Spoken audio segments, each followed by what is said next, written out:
जय गुरु जी, शुक्राना गुरु जी, अनंतम अनंतम शुक्राना गुरु जी। सभी साध संगत जी को जय गुरु जी, जय माता दी, राधे राधे, हरे कृष्णा। आज एकादशी के दिन, मोहिनी एकादशी के दिन हम गुरु जी महाराज का ये प्यारा सा सत्संग शेयर कर रहे हैं। संगत जी, सत्संग में आपको बहुत सारे इमोशंस, बहुत सारी ब्लेसिंग्स और ढेर सारा प्यार देखने को मिलेगा आंटी जी की तरफ से। संगत जी, आंटी जी का ये सत्संग इमोशनल भी है, खुश होने वाला भी है, क्योंकि संगत जी साथ ही आपको बहुत बड़ी सीख भी देने वाला है कि सिचुएशंस चाहे कैसी भी हो, एक वक्त ऐसा जरूर आता है जब आपके जीवन में कुछ कुछ ठीक होने लगता है। और कहते हैं ना कि अगर कड़कती धूप हो और अगर उसमें एक पेड़ की छाया मिल जाए तो वो भी हमें किसी एसी से कम नहीं लगता। तो ये ठीक वैसा ही होता है। और गुरु जी महाराज हमें वक्त रहते जरूर ब्लेस करते हैं। बस हमारे कर्मों का कुछ ऐसा फेर होता है कि हमें वो कर्म भुगतने पड़ते हैं। संगत जी, आपको क्या लगता है कि क्या गुरुजी हमेशा आपकी परीक्षा लेते हैं? नहीं, ऐसा नहीं होता। जो हमारे जीवन में जो भी दौर चलता है, वो गुरुजी की परीक्षा नहीं होती, बल्कि हमारे अपने किए हुए कर्म होते हैं, जिनका हमें भुगतान देना होता है। क्योंकि संगत जी, हमने ना जाने कौन से जन्म में किसका क्या बुरा किया कि वो इस जन्म में हमारा बुरा कर रहा है। कौन से जन्म में हमने किसको क्या दुख दिया, ये हम और आप नहीं जानते। इसीलिए सत्संग से बड़ा पाठ कोई और नहीं बताया गया है। तो सत्संग सुनिए, सत्संग शेयर भी किया कीजिए। और संगत जी, एक सत्संग शेयर करने में ना बहुत बड़ा मिसगाइडेंस भी होता है सभी को। जब कई बार ऐसा कहा जाता है कि आप ये सत्संग शेयर कीजिए, तो वो संगत जी सोचते हैं कि हमारा तो अभी कोई ऐसा बड़ा सत्संग नहीं है, तो चलो हम कुछ भी अपनी अरदास रिकॉर्ड करके दे देते हैं, वो सत्संग हो गया। हम जो गुरुजी से पर्सनली बातें करते हैं, वो रिकॉर्ड करके दे देते हैं, चलो हो गया। ऐसा नहीं है। वो उनका मतलब ये भी होता है कई बार कि आप जो सत्संग सुन रहे हैं, उसको भी आगे संगत जी तक पहुँचा के आप जो है अपने कर्मों का इज़ाफ़ा कर सकते हो अच्छे कर्मों में। और साथ ही संगत जी, जो डेली लाइफ़ के सत्संग होते हैं ना, सिंगल-सिंगल सत्संग, वो आप अपने परिवार के साथ और फेलो संगत जी के साथ शेयर किया कीजिए। और जो बड़े-बड़े सत्संग हो, किसी के लिए कुछ रिप्लाई वाले, तब आप जो है रिकॉर्ड करके दिया कीजिए।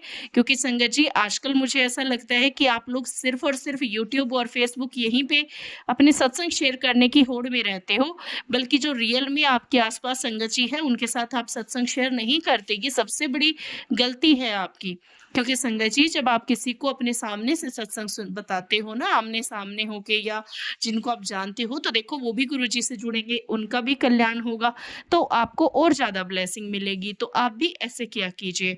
और साथ ही संगत जी, कुछ संगत जी कहते हैं कि हम डेली सारा-सारा दिन ही सत्संग सुनते रहते हैं, घर वाले नाराज़ होते हैं। तो देखो वो तो होंगे, आप पहले घर को प्रायोरिटी दीजिए और फिर थोड़ा वक़्त निकाल के सत्संग सुनिए। क्योंकि संगत जी, गुरुजी बिल्कुल आपको ये नहीं कहते कि बच्चों का काम छोड़ दो, पति का काम छोड़ दो और आप सत्संग में बैठे रहो। नहीं, पहले आप परिवार को देखिए, उसके बाद आप वक़्त निकालिए। गुरुजी आपको कोई डाँटने वाले नहीं है और ना ही आपसे नाराज़ होने वाले हैं उस सिचुएशन में। हाँ, अगर आप थंबनेल और टाइटल देख के सत्संग सुनते हो, तो फिर तो देखिए आप बहुत बड़ी गलती करते हो, क्योंकि आपको नहीं पता कि अंदर सत्संग में क्या है। कई बार कुछ स्टार्टिंग का सत्संग होता है, मान लो 2-4 मिनट का, वो आपको नहीं इतना अच्छा लगता। आप सोचते हो कि क्या हमारे तो लाइक कुछ है नहीं, क्या ये ऐसी है, लेकिन आपको नहीं पता आगे क्या होने वाला है।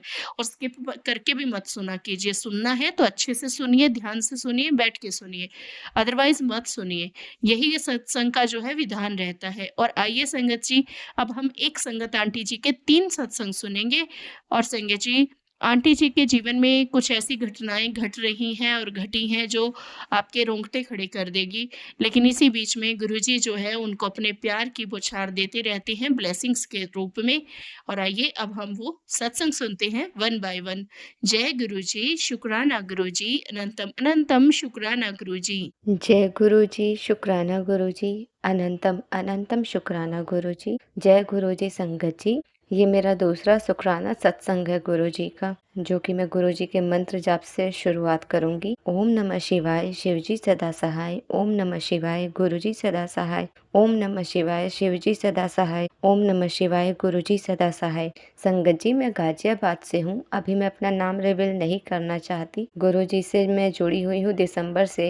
और मैं गुरुजी से माफ़ी मांगना चाहती हूँ कि मुझे इतना टाइम लग गया अपना दूसरा शुक्राना सत्संग शेयर करने में। तो जो मेरा शुक्राना सत्संग है वो ये है संगत जी, कि गुरुजी के मैसेज आ रहे थे जनवरी 25 या 26 दिसंबर के लगभग की बात है कि 3-4 दिन तेरे ऊपर भारी है। और मैं गुरुजी के कहने के हिसाब से संभल के रह भी रही थी। लेकिन कहते हैं ना, जो होना होता है वो हो जाता है। कोइंसिडेंटली मेरा बाथरूम में पैर स्लिप कर गया और मेरे पैरों में मोच आ गई। हालाँकि जिस हिसाब से मैं गिरी थी, उस हिसाब से मेरे पैरों में फ्रैक्चर भी हो सकता था, बहुत चोट आ सकती थी, लेकिन बस एक मोच आके रह गई। जय गुरुजी, शुक्राना गुरुजी मेरी रक्षा करने के लिए। फिर मेरे पास से मैसेज आ रहा था कि तेरे ऊपर 3-4 दिन भारी हैं। ऐसे ही था, लेकिन उस टाइम मेरे ऊपर तो कुछ भी नहीं हुआ। जो चोट आनी थी थोड़ी बहुत आ गई थी, पर मुझे नहीं पता था या किसी को भी नहीं पता था। हमारे घर में संकेत सबको मिल रहे थे कि कुछ होने वाला है, पर क्या होने वाला है किसी को नहीं समझ आ रहा था। और 31 फरवरी की रात में हमारे घर में सबको संकेत हुआ कि कुछ तो होने वाला है। शायद गुरुजी ही संकेत दे रहे थे, लेकिन हम ये नहीं समझ पा रहे थे कि क्या होने वाला है। और 1 फरवरी की शाम को वो चीज़ हो गई। हुआ ये संगत जी कि मेरी माताजी को कहीं बाहर जाना था, वो गईं और जाने के बाद शाम के 8 बजे मेरी माताजी का बहुत बुरा एक्सीडेंट हुआ, जिसमें कि उन्हें बहुत अच्छी खासी चोट आई थी और उनके सर पे, पैरों पे, शरीर में काफ़ी चोटें आई, लेकिन फिर भी यही स्थिति थी कि शायद उन्हें बहुत कुछ हो सकता था। पर गुरुजी का लौकिक स्वरूप मेरी माताजी के पास था और वो गुरुजी को बहुत मानती हैं, बिलीव करती हैं। उनकी बहुत अच्छी तरीके से पूजा करती हैं, जितना वो कर सकती हैं।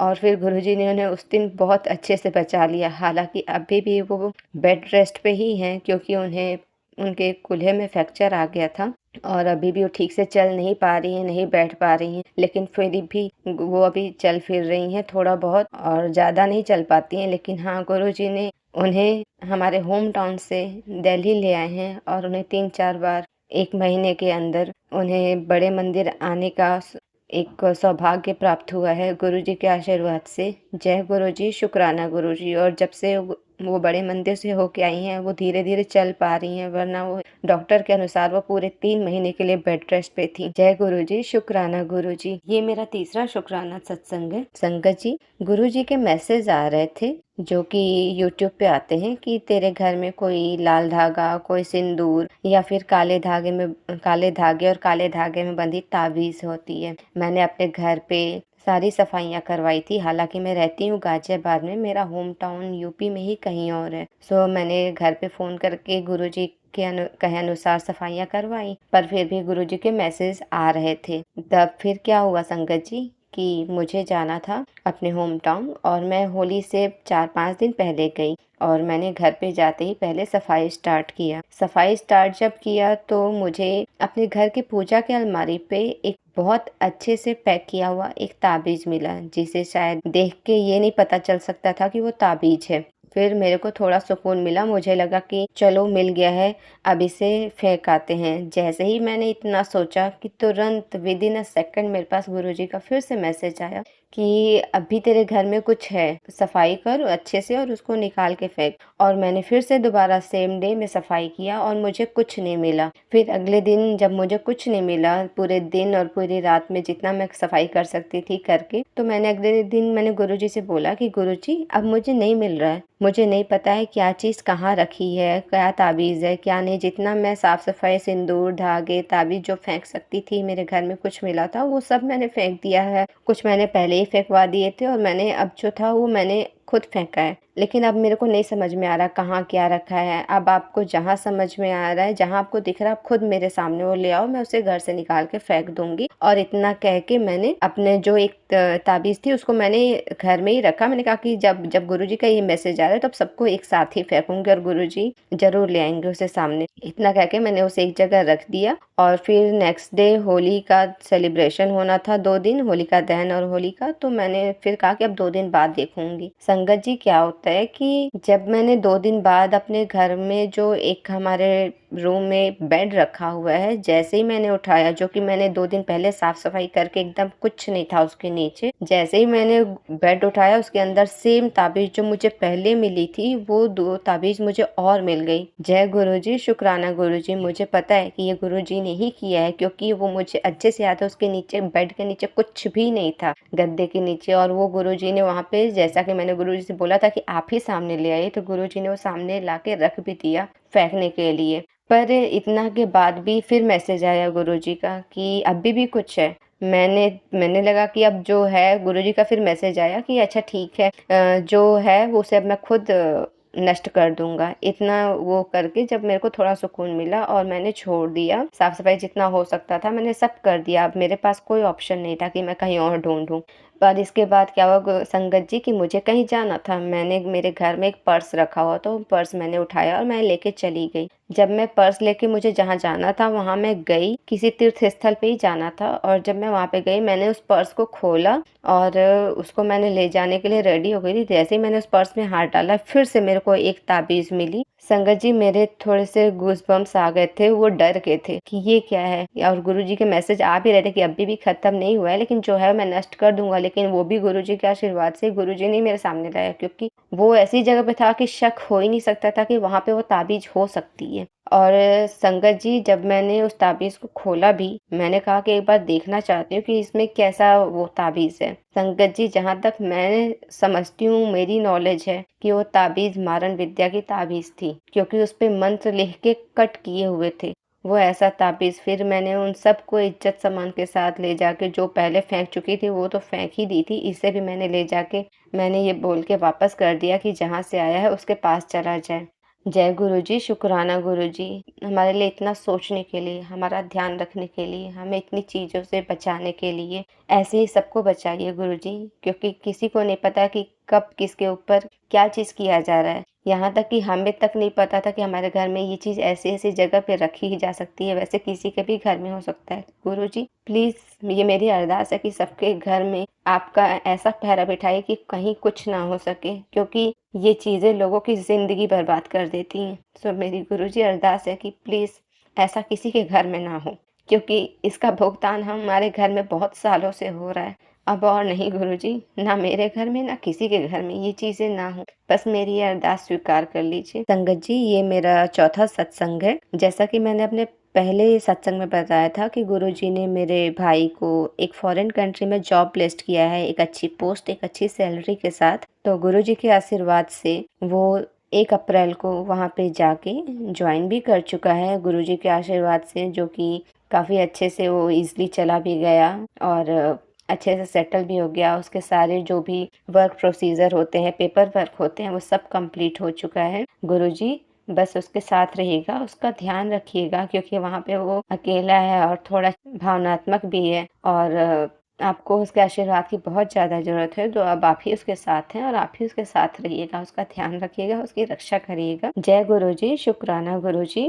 संगत जी, उसके बाद जो मेरे साथ 5वां सत्संग हुआ है, वो तो कुछ ज़्यादा ही अच्छा सा था। मतलब मुझे बता पाना मुश्किल है। हुआ क्या संगत जी कि नवरात्रि चल रही थी, अप्रैल की जो नवरात्रि होती है, और गुरुजी के ये जो बेटी है, पता नहीं किस कर्म के भुगतान कर रही है कि मेरे पास पूजा करने के लिए भी पैसे नहीं थे। घर में जो चीज़ें थी, जितनी थी, उससे मैंने अखंड ज्योत जला दिया था। चौथे दिन अखंड ज्योत में डालने के लिए मेरे पास घी के मिलाने के लिए भी पैसे नहीं थे। सो मैंने गुरुजी से बोला कि गुरुजी अब आप देख लो, पूजा करवानी है नहीं करवानी है, और मैं किसी से पैसे नहीं मांगूंगी, क्योंकि जब आप हैं तो मैं किसी और से क्यों बोलने जाऊँ। और अगर ये बेटी भी आपकी है, मेरा परिवार भी आपका ही है, ये घर भी आपका ही है, और बड़े तो आप ही हो, जिम्मेदारी तो हम निभा लेंगे, लेकिन करवाना तो आपको है। तो आप देखो कि कैसे करवाना है, ये अखंड ज्योत जलेगा या नहीं जलेगा आगे। संगत जी, आप बिलीव नहीं कर सकते हैं कि 1 घंटे बाद, हाल मेरे भाई से रोज बात नहीं हो पाती है,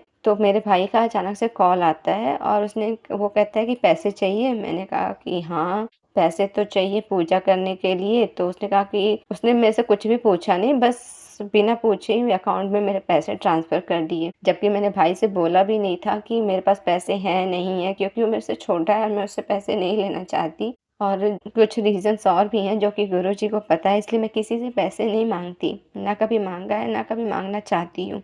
उस दिन गुरुजी ने मेरे पूजा की सारी व्यवस्थाएं करवा दी और गुरुजी के आशीर्वाद से मेरी नवरात्रि की पूजा बहुत अच्छे से पूरी हुई। जय गुरुजी, शुक्राना गुरुजी, अनंतम अनंतम शुक्राना गुरुजी। अब वैसे तो गुरुजी के आने के बाद हर दिन कुछ ना कुछ सत्संग तो होते ही रहते हैं, जिंदगी ही सत्संग है। इसमें हमारी सासें भी सत्संगी हैं, क्योंकि वो चल रही हैं गुरुजी के आशीर्वाद से। पर गुरुजी, आपकी बेटी बिल्कुल अकेली है, ना किसी से कुछ कह सकती है, ना किसी से कुछ बोल सकती है।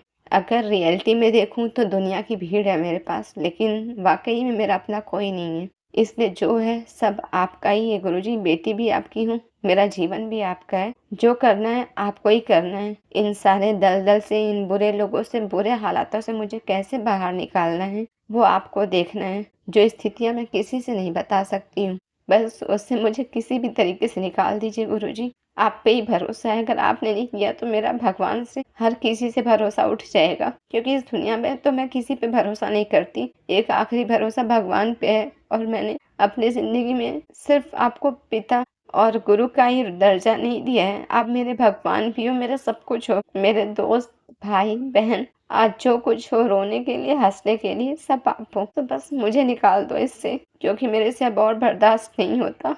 ये घुटन भरी ज़िंदगी मेरे से बर्दाश्त नहीं होती। गुरुजी, बस निकाल दो मुझे, क्योंकि आप ही जानते हो कि मैं किन परिस्थितियों में फँसी हुई हूँ। बस यही मेरी अरदास है, और जैसे आप मेरे घर में सबकी रक्षा कर रहे हो, सबके साथ हो, वैसे ही रहना। सभी संगत जी के साथ, सबके परिवार के साथ, सबका भला हो, सबका कल्याण हो, यही मेरी अरदास है। और आपकी बेटी तो पूरी तरीके से आपके भरोसे है। जहाँ ले चलना है, जैसे ले चलना है, आप ले चलो। बस एक ऐसा इंसान बना दो कि जो बस आपकी सेवा करते रहे, जब भी हाथ उठे मेरा, किसी के भले के लिए उठे, क्योंकि दूसरे का बुरा करके सोच के भी मेरी रातों की नींद उड़ जाती है। मैं नहीं कर सकती किसी का बुरा। बस यही अरदास है गुरुजी कि मुझे निकाल दो। जय गुरुजी, शुक्राना गुरुजी। ओम नमः शिवाय, शिव जी सदा सहाय। ओम नमः शिवाय, गुरु जी सदा सहाय। संगत जी, अगर सत्संग बोलने में मुझसे कोई गलती हो गई होगी तो आप माफ़ कर दीजिएगा गुरुजी, आपसे भी माफ़ी मांगती हूँ। जय गुरुजी, शुक्राना गुरुजी। सर्बत का भला हो, सर्बत का कल्याण हो, सब सुखी रहें, सब निरोगी रहें। इसी अरदास के साथ मैं अपनी सत्संग को विराम देती हूँ। जय गुरुजी, शुक्राना गुरुजी।